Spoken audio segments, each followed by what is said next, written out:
Good morning students. Today our topic is civilizing the native, educating the nation. Chapter number 7 from history class 8.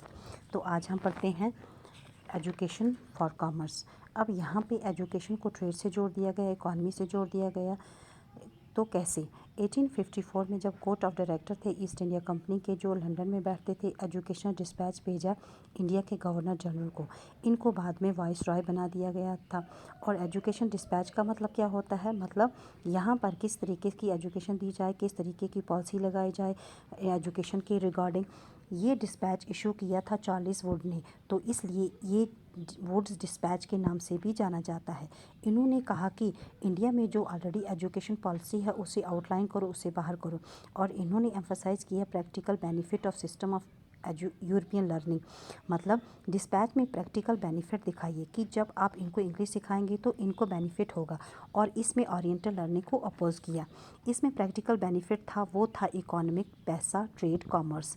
इसमें क्या होगा कि Indian को European learning से introduce कराएंगे तो ये फ़ायदे समझेंगे, एक्सपेंशन ऑफ ट्रेड और and expansion of commerce. Second practical में क्या कहा कि यहाँ पर रहने वाले लोगों को सोर्स ऑफ डेवलपमेंट का या फिर इसकी इम्पोर्टेंस का अंदाज़ा होगा। और जब हम इनको यूरोपियन लर्निंग सिखाएंगे तो इनके यूरोपियन वे ऑफ लाइफ पता चलेगा। इसमें इनको इनके टेस्ट, डिज़ायर चेंज हो जाएंगे। तो इसमें फ़ायदा ये होगा कि ब्रिटिश ट्रेड की डिमांड इंडिया में बढ़ जाएगी, तो इंडिया अप्रिशिएट करने लगेगा, चीज़ें खरीदने लगेगा जो चीज़ें यूरोपियन से बनकर आती थी। वुड्स डिस्पैच ने ये लिखा था कि यूरोपियन लर्निंग से इंडिया का मॉरल कैरेक्टर इम्प्रूव होगा। इनका मानना था कि इंडियन लोग सच्चे नहीं हैं, ईमानदार नहीं हैं। ये इनको सच्चे और ईमानदार बनाएंगे और फिर हम इनमें सिविल सर्वेंट ढूंढ सकते हैं, उन पर ट्रस्ट भी कर सकते हैं। जो ईस्टर्न साइड का लिटरेचर है वो फुल ऑफ ग्रेव एरर है। क्यों? क्योंकि ये कहते हैं कि हमारा जो लिटरेचर है वो सेंस ऑफ ड्यूटी नहीं सिखाता है, ना ही वो कमिटमेंट टू वर्क सिखाता है कि अपने काम को लेकर ईमानदारी दिखाई जाए। और ये भी कहते हैं कि यहाँ पर जो लर्निंग है, जो स्किल को डेवलप करती है, एडमिनिस्ट्रेशन जो वर्क के लिए काम आए।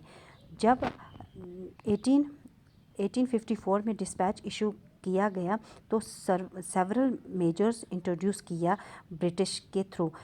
अब education department of the government, like जो ब्रिटिश गवर्नमेंट थी, उन्होंने कुछ स्टैंडर्ड स्टेप लिए एजुकेशन को कंट्रोल करने के रिगार्डिंग।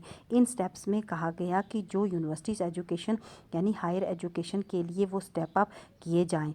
1857 में जहाँ पर सिपाही जो थे वो रिवोल्ट कर रहे थे मेरठ और दिल्ली में, वहीं साइड बाय साइड जो यूनिवर्सिटी थे उनको एस्टेब्लिश किया जा रहा था कलकत्ता, मद्रास और मुंबई में, ताकि यहाँ की स्कूल एजुकेशन के सिस्टम में चेंज लाई जा सके। Thank you for watching this video.